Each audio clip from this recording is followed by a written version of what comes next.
حیف دلم، دلت حال دل منو بد میکنه. میفهمی چمه قلب مریضم این روزای بد لعنتی رو داره رد میکنه. چم شده باز، چرا هیچ جوری نمیتونم من از فکر درام. بعد جوری رفت، یه جوری که یادم رفته الانم کجام، بعد حال و هوا. خوش باش عزیزم ولی من اینجا دلتنگم، تنها نشستم دارم با دردم میجنگم. عیبی نداره روزای خوب منم میرسه، هر کی میرسه میگه این آدم چقدر برسه. خوش باش عزیزم ولی من اینجا دلتنگم، تنها نشستم دارم با دردم میجنگم.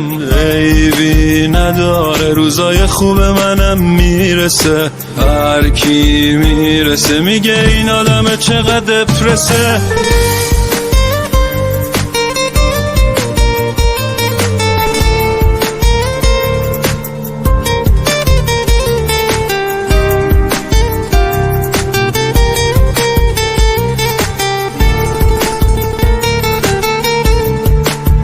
چرا اینجوری شده دنیا، شبا تا صبح خواب تو چشام نمیاد.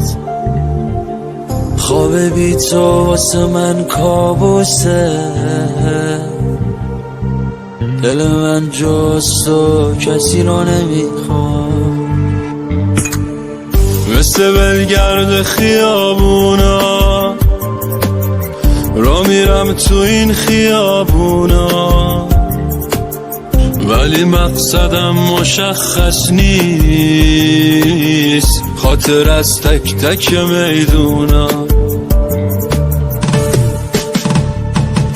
خوش باش عزیزم ولی من اینجا دلتنگم، تنها نشستم دارم با دردم میجنگم. عیبی نداره روزای خوب منم میرسه، هر کی میرسه میگه این آدم چقدر برسه. خوش باش عزیزم ولی من اینجا دلتنگم، تنها نشستم دارم با دردم میجنگم. عیبی نداره روزای خوب منم میرسه، هر کی میرسه میگه این آدم چقدر پرسه.